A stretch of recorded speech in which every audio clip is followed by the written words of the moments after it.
Hello my dear friends, once again most welcome everyone. एक बार फिर से आप सभी लोगों का आज के इस डेली करंट अफेयर सेशन में स्वागत है। और जल्दी से जितने भी दोस्त हैं सभी लोग एक बार जल्दी सेशन को लाइक कर दीजिए, शेयर कर दीजिए अपने सारे दोस्तों के बीच में। उसके बाद हम लोग शुरू करते हैं आज का अपना करंट अफेयर। ठीक है, चलिए। होप सो आप लोग मस्त होंगे, अच्छे से पढ़ाई हो रही होगी। और जल्दी से एक बार सेशन को इसी बात पर लाइक कीजिए, फिर हम लोग शुरू करते हैं आज का अपना करंट अफेयर। डियर, जो मंजिल को पाने की चाहत रखते हैं वो समंदरों पर भी पत्थर के पुल बना देते हैं, याद रखिएगा। ठीक है, यानी असंभव काम को भी संभव कर जाते हैं जो इनके हौसले जो है आसमान छूते हैं। तो आइए बढ़ते हैं अपने सेशन की तरफ। और पहला क्वेश्चन आपके सामने है डियर, पर्यावरण मंत्रालय के हालिया आंकड़ों के अनुसार 2009 से 19 के दौरान बिजली से सबसे ज्यादा हाथी किस राज्य में मरे हैं? ठीक है, तो पहला क्वेश्चन आपका है पर्यावरण से, इन्वायरमेंट से क्वेश्चन है।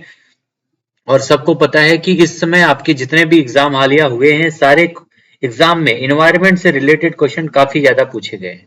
ठीक है, तो पर्यावरण मंत्रालय के अनुसार जो है अभी हाल ही में उनके जो आंकड़े जारी किए गए हैं 2009 से 19 के, उसमें बिजली से सबसे ज्यादा हाथी किस राज्य में मरे हैं? केरल में, तमिलनाडु, ओडिशा या कर्नाटका? ठीक है, तो कौन से राज्य में है डियर? वो है आपका ओडिशा। ठीक है, ओडिशा वो राज्य है जहां के मुख्यमंत्री नवीन पटनायक हैं और कैपिटल है भुवनेश्वर। उड़ीसा में जो है सबसे ज्यादा हाथियों की मरने की पुष्टि हुई है, किसके द्वारा? तो बिजली के द्वारा। ठीक है, बिजली के द्वारा सबसे ज्यादा हाथी कहां पर मरे हैं? उड़ीसा में।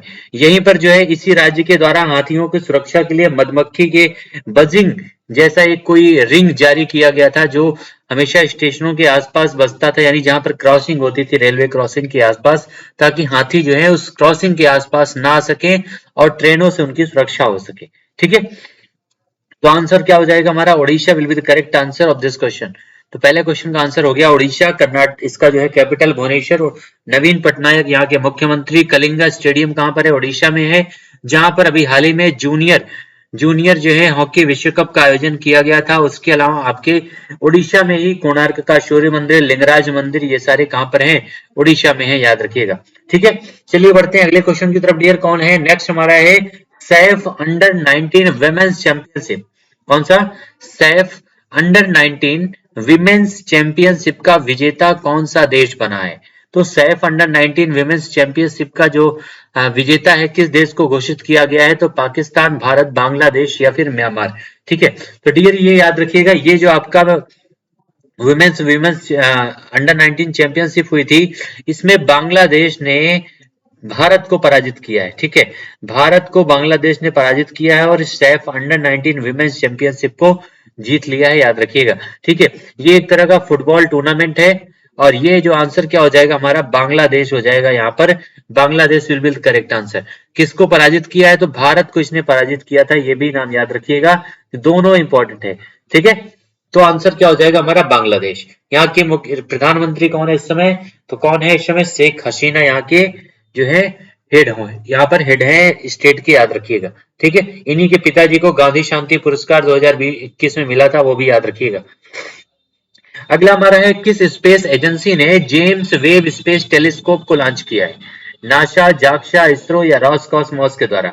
ठीक है, तो किस स्पेस एजेंसी ने जेम्स वेब स्पेस टेलीस्कोप, ये नाम याद रखिएगा, जेम्स वेब स्पेस टेलीस्कोप को लॉन्च किया है?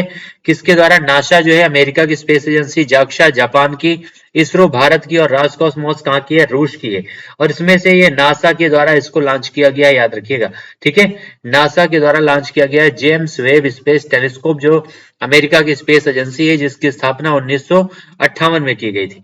ठीक है, चलिए अगले क्वेश्चन की तरफ बढ़ते हैं। नेक्स्ट हमारा क्वेश्चन क्या है? प्रधानमंत्री जी के द्वारा किस राज्य में 11,000 करोड़ रुपए की हाइड्रो पावर परियोजना का शिलान्यास किया गया है?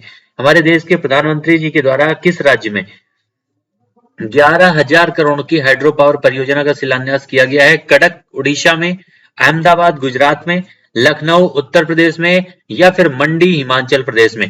तो याद रखिएगा ये आंसर क्या हो जाएगा? ये जो हाइड्रो पावर परियोजना का शिलान्यास है, ये किया गया है हिमाचल प्रदेश के मंडी में। ठीक है, हिमाचल प्रदेश के मंडी में इसका शिलान्यास किया गया है हाइड्रो पावर परियोजना का। काफी इंपॉर्टेंट क्वेश्चन है ये, जिसमें जो है 11,000 करोड़ की लागत आएगी, यानी निवेश किया गया है 11,000 करोड़ का। कटक उड़ीसा की अगर हम बात करें डियर, तो यहीं पर अभी उड़ीसा का सबसे लंबा टी सेतु का निर्माण किया गया है उड़ीसा में। ठीक है, अहमदाबाद गुजरात में केवड़िया में दुनिया की सबसे बड़ी सबसे ऊंची मूर्ति किसकी है? सरदार वल्लभ भाई पटेल की स्टैच्यू ऑफ यूनिटी। उसके अलावा इसी अहमदाबाद में 2022 में डिफेंस एक्सपो का आयोजन किया जाएगा, ये भी याद रखिएगा। ठीक है, गुड़ महोत्सव का आयोजन कहाँ किया गया था? लखनऊ उत्तर प्रदेश में। 24वां हुनर हाट का आयोजन कहाँ किया गया था? लखनऊ उत्तर प्रदेश में। उत्तर प्रदेश की कैपिटल क्या है? तो वो भी लखनऊ है। ये सारे पॉइंट याद रखिएगा इस क्वेश्चन से संबंधित, और आंसर हमारा यहाँ पर हो जाएगा मंडी, हिमाचल प्रदेश। आइए बढ़ते हैं अगले क्वेश्चन की तरफ। नेक्स्ट हमारा है सुशासन सूचकांक 2021। सुशासन सूचकांक डियर, सबसे पहले तो ये दिवस कब मनाया जाता है? तो सबको पता है सुशासन दिवस। जल्दी से कमेंट में आंसर दीजिएगा कब मनाया जाता है। तो ये आपका जिस दिन हम लोग क्रिसमस डे मनाते हैं उसी दिन मनाया जाता है आपका सुशासन दिवस। और सुशासन सूचकांक 2021 में किस प्रदेश को जो है पहला स्थान प्राप्त हुआ है? राजस्थान, गुजरात, महाराष्ट्र या फिर कर्नाटका? कौन सा प्रदेश को जो है पहला स्थान मिला है सुशासन सूचकांक 2021 में डियर? तो वो है आपका गुजरात। ठीक है, गुजरात को जो है सुशासन सूचकांक में पहला स्थान मिला है, याद रखिएगा। आंसर हो जाएगा गुजरात, यहाँ पर हमारा करेक्ट आंसर हो जाएगा। अगला हमारा क्या है? किस देश की सर्वोच्च न्यायपीठ ने भारतवंशी नारंदन जोडी कल्लापन, ठीक है, नारंदन जोडी कल्लापन को नियुक्त किया है? कौन सी देश की सर्वोच्च न्यायपीठ ने सदस्य के रूप में नियुक्त किया है एक भारतवंशी को? ठीक है, तो आंसर क्या हो जाएगा? अमेरिका, रशिया, ऑस्ट्रेलिया या फिर दक्षिण अफ्रीका? तो ये जो आपका नियुक्ति है सर्वोच्च न्यायपीठ में नियुक्ति की गई है और बहुत ही इंपॉर्टेंट नियुक्ति है नारंदन जोडी की। ठीक है, और ये जो नियुक्ति की गई है दक्षिण अफ्रीका के द्वारा। किसके द्वारा? दक्षिण अफ्रीका के द्वारा इसकी नियुक्ति की गई है नारंदन जोडी कोल्लापन की। आंसर हो जाएगा हमारा साउथ अफ्रीका यहाँ पर। ठीक है, साउथ अफ्रीका यहाँ पर हमारा करेक्ट आंसर हो जाएगा। केप टाउन इसकी कैपिटल है, ये भी याद रखिएगा। अगला हमारा क्वेश्चन है किस कंपनी के द्वारा ई चिहाना को भारत में अपना प्रमुख नियुक्त किया गया है? किसको? तो नाम है ई चिहाना, नाम भी याद रखिएगा। ठीक है, और किस कंपनी के द्वारा इनको अपना प्रमुख नियुक्त किया गया है ये भी याद रखिएगा। किसके द्वारा? विवो, यमहा, बीएमडब्ल्यू या फिर मर्सिडीज के द्वारा। ठीक है, तो ई चिहाना को जो है यमहा के द्वारा भारत में अपना प्रमुख नियुक्त किया गया है। किसके द्वारा? यमहा कंपनी के द्वारा। ठीक है, नाम है ई चिहाना। दोनों पॉइंट याद रखिएगा इस क्वेश्चन से रिलेटेड। अगला हमारा क्वेश्चन है भारत को हराकर किस देश की टीम ने अंडर 19 एशिया कप जीत लिया है? कौन सी टीम ने अंडर 19 एशिया कप जीता है भारत को? सबसे इंपॉर्टेंट क्वेश्चन इसलिए है क्योंकि उसने भारत को पराजित किया है। ठीक है, भारत को उसने पराजित किया है और अंडर 19 एशिया कप को जीता है। वो कौन सी टीम है? बांग्लादेश, नेपाल, पाकिस्तान या भूटान? ठीक है, तो वो कौन सी टीम है? अभी हमने पढ़ा सैफ अंडर 19 महिला जो आपकी चैंपियनशिप थी वो बांग्लादेश विजेता बना है, लेकिन यहाँ पर अंडर 19 एशिया कप की बात हो रही है और इसका विजेता बना है पाकिस्तान। पाकिस्तान ने भारत को अंतिम गेंद पर पराजित किया है और भारत जो इसमें उप विजेता रहा। अंडर 19 एशिया कप में विजेता कौन रहा? पाकिस्तान। ठीक है, पाकिस्तान इसमें विजेता रहा, याद रखिएगा। आंसर हो जाएगा हमारा तीसरा। अगला हमारा क्वेश्चन क्या है? अमेरिका, ब्रिटेन, ऑस्ट्रेलिया और कनाडा के बाद किस देश ने बीजिंग ओलंपिक में सरकारी प्रतिनिधि मंडल भेजने से मना कर दिया है? तो सबसे पहले तो ये याद रखिएगा कि इसके पहले भी 4 देश हैं ऐसे जिन्होंने अपने सरकारी प्रतिनिधि मंडल को भेजने से मना कर दिया है। आखिर वो कौन कौन से हैं? तो वो है आपका अमेरिका पहला, उसके बाद है आपका ब्रिटेन जहां के प्रधानमंत्री जो है सबसे पहले जो सबसे प्रधानमंत्री कोरोना से पीड़ित हुए थे, कोरोना जिनको हुआ था वो ब्रिटेन के थे, बोरिस जॉनसन। उसके बाद है ऑस्ट्रेलिया के और नेक्स्ट है कनाडा के। ये 4 देश पहले से ऐसे देश हैं जिन्होंने बीजिंग ओलंपिक में अपने सरकारी प्रतिनिधि मंडल भेजने से मना कर दिया है। तो एक क्वेश्चन ये भी बनता है कि बीजिंग ओलंपिक आखिर हो कब रहा है? तो आंसर हो जाएगा 2022 में। ठीक है, 2022 में बीजिंग ओलंपिक यानी चाइना में इसका आयोजन किया जा रहा है। और अगला कौन सा देश बना है जिसने भेजने से मना कर दिया है? तो वो है जापान। ठीक है, तो वो देश है डियर कौन सा? जापान। यानी अगर हम यहां पर देखें तो अमेरिका, ऑस्ट्रेलिया और जापान यानी क्वाड में 4 देश आते हैं, एक बचा है भारत।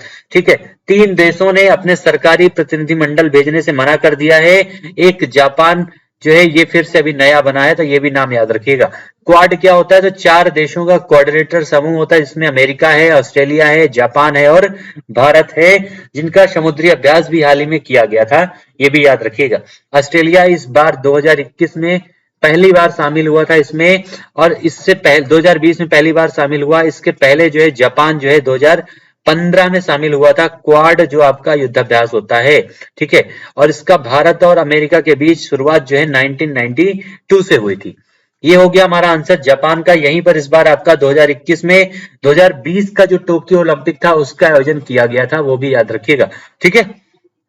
आइए बढ़ते हैं अगले क्वेश्चन की तरफ। बैंक ऑफ अमेरिका सिक्योरिटीज ने वित्त वर्ष 2022-23 के लिए भारत की जीडीपी दर का कितना रहने का अनुमान लगाया है?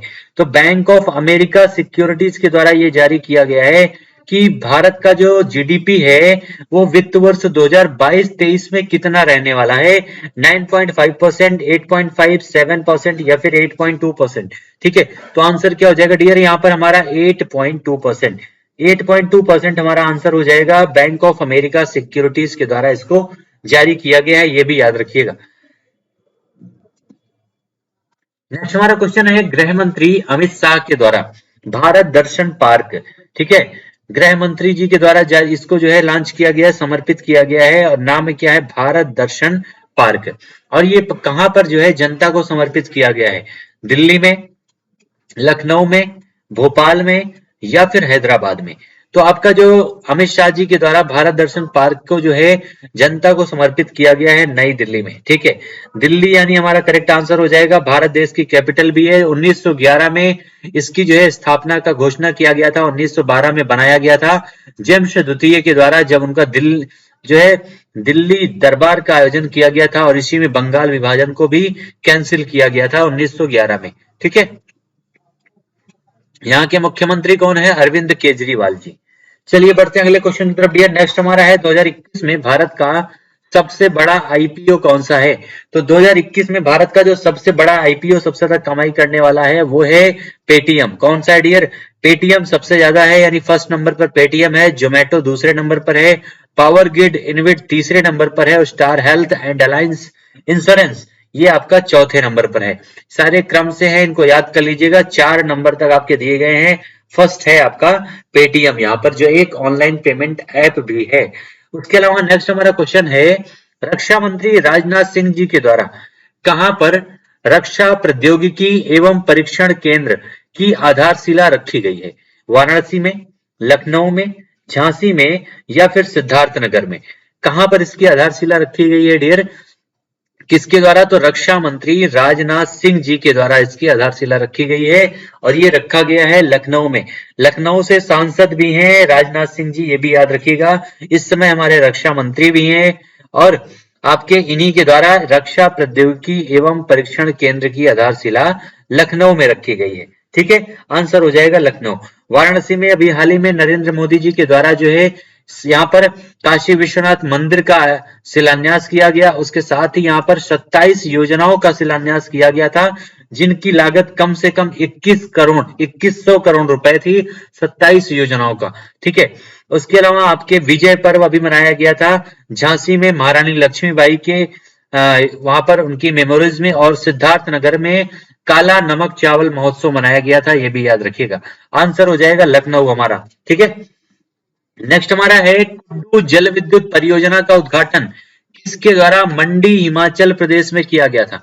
ठीक है, तो ये क्वेश्चन अभी हमने डिस्कस भी किया था, ये शायद आपका रिपीट हो गया, लेकिन यहाँ पर चलिए एक नई चीज आपको मिल रही है कि जो अभी हमने पावर ग्रिड परियोजना की बात की थी उसका नाम क्या है। कभी कभी नाम आपके एग्जाम में पूछा जाता है कि कुड्डू जल विद्युत परियोजना जिसका हाल ही में शिलान्यास किया गया है वो कहां पर है, किस राज्य में है? तो कुड्डू जल विद्युत परियोजना उसका नाम है, और ये है आपके मंडी हिमाचल प्रदेश में, ठीक है, हिमाचल प्रदेश में है डियर। इसका जो शिलान्यास है, उद्घाटन है, वो किसके द्वारा किया गया है? कुड्डू जल विद्युत परियोजना का।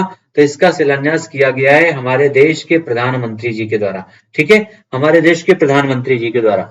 अगला हमारा है जादवपुर विश्वविद्यालय कहाँ है जहां के 29 वैज्ञानिकों ने स्टैनफोर्ड विश्वविद्यालय द्वारा संकलित डेटा में स्थान पाया है? यादव विश्वविद्यालय जो आपका है जादवपुर, यहाँ के जो 29 वैज्ञानिक हैं, इनको स्टैनफोर्ड यूनिवर्सिटी के द्वारा जो है संकलित जो उनके डेटा निकाला गया है उसमें स्थान दिया गया है, इसलिए ये इंपॉर्टेंट है आपकी यूनिवर्सिटी। ठीक है, कहां पर है? मध्य प्रदेश, राजस्थान, पश्चिम बंगाल या फिर उड़ीसा में है? तो ये आपका है पश्चिम बंगाल, यानी ममता दीदी के राज्य में है, कोलकाता इसकी कैपिटल है पश्चिम बंगाल में। ठीक है, तो आंसर हो जाएगा हमारा डियर पश्चिम बंगाल। यहीं पर आपका जो है दामोदर नदी है, जिसको पहले पश्चिम बंगाल का शोक के नाम से भी जाना जाता था। ठीक है, चलिए बढ़ते हैं अगले क्वेश्चन पर डियर। नेक्स्ट हमारा क्वेश्चन है, कौन सा कारागार विभाग माई नेशन नाम का एक, ये नाम याद रखिएगा, क्या नाम है? My nation.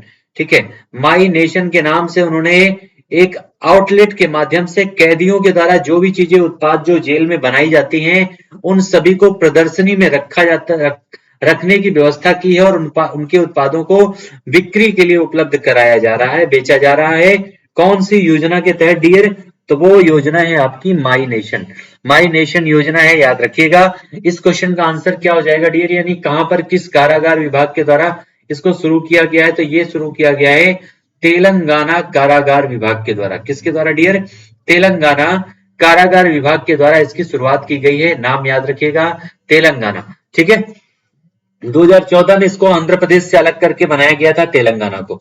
अगला हमारा क्वेश्चन है, अटल इनोवेशन मिशन के स्टार्टअप की सफलता की कहानी को प्रदर्शित करने का प्रयास। इनोवेशन फॉर यू नाम क्या है?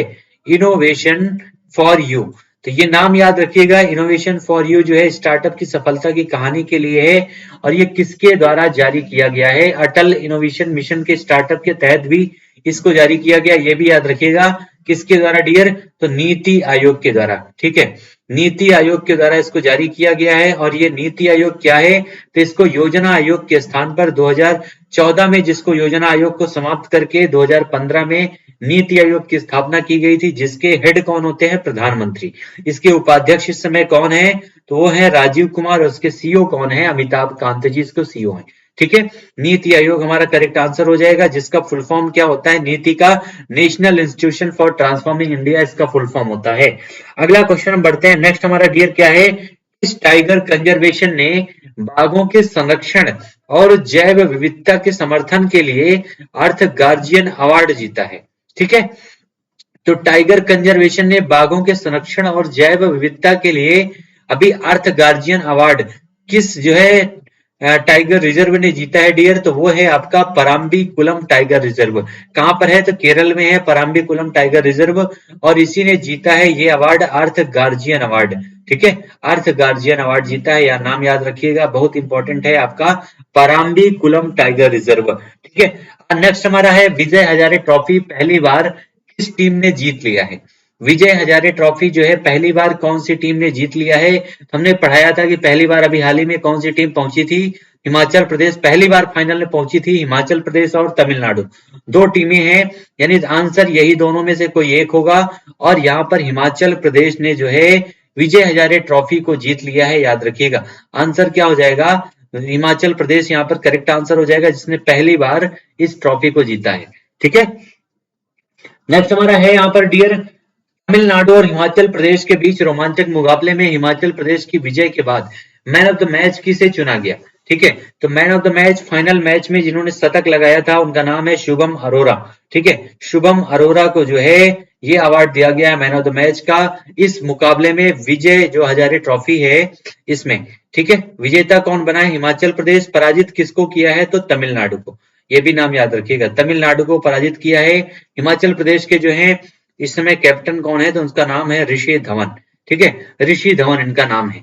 आइए बढ़ते हैं डियर, नेक्स्ट हमारा जो है रैपिड फायर। अगला हमारा है रैपिड फायर सेशन, जिसमें 10 क्वेश्चन हम लोग डिस्कस करेंगे। इसी बात पर एक बार जल्दी से आप लोग सेशन को शेयर कर दीजिए और लाइक कर दीजिएगा सेशन को। ठीक है, बढ़ते हैं अपने सेशन की तरफ डियर। पहला क्वेश्चन क्या है हमारा? गुजरात के मुख्यमंत्री ने किस माइक्रो ब्लॉगिंग साइट का जो है गुजराती संस्करण लॉन्च किया है? तो सबसे पहला क्वेश्चन तो ये है, गुजरात के मुख्यमंत्री कौन है? जल्दी से आप लोग कमेंट सेक्शन में आंसर बताइएगा। ठीक है, कि गुजरात के नए जो मुख्यमंत्री बनाए गए थे अभी हाल ही में, वो कौन है? ठीक है। और इन्होंने अभी किस माइक्रो ब्लॉगिंग साइट का गुजराती संस्करण लॉन्च किया है, तो उसका नाम है कू। ठीक है, मेड इन इंडिया कू है, जिसके ऊपर जो है माइक्रो ब्लॉगिंग गुजराती जो इसका संस्करण लॉन्च किया गया है गुजराती लैंग्वेज में। ठीक है, नेक्स्ट हमारा है हाल ही में कोविड-19 के लिए बनाई गई पहली पिल यानी गोली का नाम क्या है। कल हमने पढ़ाया था कि पहली बार एक पिल का निर्माण किया गया किसके द्वारा, अमेरिका के द्वारा।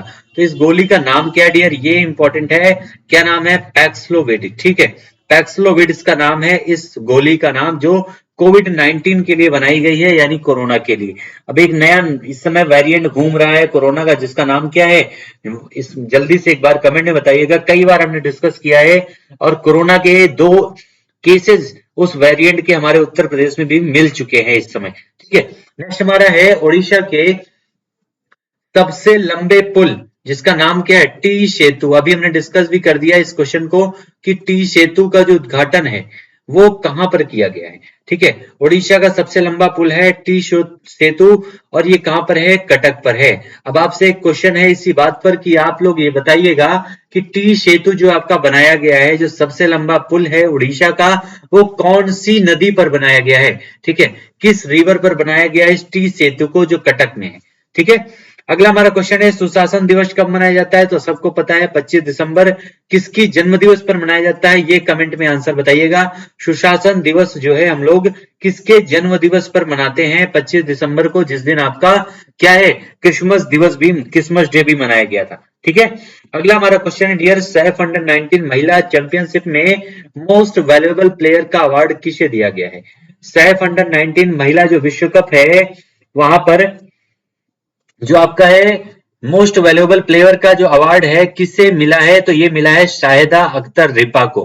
किसको डियर, शाहिदा अख्तर रिपा को मिला है, जो कहां की है, बांग्लादेश की है। ठीक है, अगला क्वेश्चन हमारा भारत सरकार के द्वारा कितने वर्ष के बच्चों को कोविड-19 टीकाकरण करने की मंजूरी दी गई है, तो वो आंसर हमारा हो जाएगा 15 से 18 वर्ष। 15 से 18 वर्ष के जो बच्चे हैं उनको भी टीकाकरण करने की अनुमति दे दी गई है भारत सरकार के द्वारा, इसको भी याद रखिएगा। ठीक है, नेक्स्ट हमारा है डेली मेवरिक अखबार के द्वारा south African of the year का किस भारतीय मूल के व्यक्ति को दिया गया है। South African of the year जो है किस भारतीय मूल के व्यक्ति को दिया गया है, और ये दिया गया है इम्तियाज सुलेमान को। ठीक है, इम्तियाज सुलेमान को। आज हमने 2 क्वेश्चन यहाँ पर डिस्कस किया साउथ अफ्रीका से संबंधित, जिसमें एक न्यायिक डिपार्टमेंट में न्यायिक पीठ में एक भारतीय की नियुक्ति की गई थी, और दूसरा ये south African of the year का जो अवार्ड है इम्तियाज सुलेमान को दिया गया है। ये भी आंसर याद रखिएगा, मोस्ट इंपोर्टेंट क्वेश्चन है। और इसी के साथ क्वेश्चन नंबर 8 हमारा क्या डियर, बाजार नियामक सेबी यानी security and exchange board of India के द्वारा जो है किस कंपनी पर 17 करोड़ रुपए का जुर्माना लगाया गया है, तो वो कंपनी कौन सी है, कार्ल्स रिफाइनरी लिमिटेड। ठीक है, कार्ल्स रिफाइनरी लिमिटेड उसका नाम है, जिस पर सेबी के द्वारा 17 करोड़ रुपए का जुर्माना लगाया गया है। और नेक्स्ट सेशन लास्ट स्लाइड पर हम लोग पहुंच चुके हैं डियर, यायावर शब्दविली शब्द शिल्पी पंडित बनारसी दास चतुर्वेदी, ये पूरा किताब का नाम है, याद रखिएगा, यायावर शब्द शिल्पी पंडित बनारसी दास चतुर्वेदी। ये पुस्तक जो है किसके द्वारा लिखी गई है। ठीक है, तो ये लिखा गया है डियर आशुतोष चतुर्वेदी के द्वारा। ठीक है, आशुतोष चतुर्वेदी के द्वारा इसको लिखा गया है। और अंतिम क्वेश्चन हमारा है मुंबई प्रेस क्लब ने वर्ष 2020 के लिए किसे जो है मरणोपरांत जर्नलिस्ट ऑफ द ईयर का अवार्ड दिया है। मरणोपरांत ये अवार्ड दिया गया है, इसलिए और भी इंपॉर्टेंट हो जाता है डियर, और आंसर क्या हो जाएगा, दानिश सिद्दीकी। ठीक है, दानिश सिद्दीकी हमारा करेक्ट आंसर हो जाएगा। इसी के साथ आज का हमारा सेशन यहाँ पर समाप्त होता है डियर। जितने भी दोस्त हैं एक बार सेशन को आप लोग लाइक कर दीजिएगा, शेयर कर दीजिएगा सारे दोस्तों के बीच में, और अगर आपने चैनल को सब्सक्राइब नहीं किया है तो एक बार सब्सक्राइब जरूर कर लीजिएगा, बेल आइकन दबा दीजिएगा सारे नोटिफिकेशन, ताकि आपको आसानी से मिलते रहे। ठीक है डियर, फिर से मिलते हैं हम लोग अपने नेक्स्ट सेशन में डियर, नए क्वेश्चन के साथ, नए एनर्जी के साथ। तब तक आप लोग पढ़ते रहिए, एंजॉय करते रहिए। ठीक है, thank you so much all my dear friends.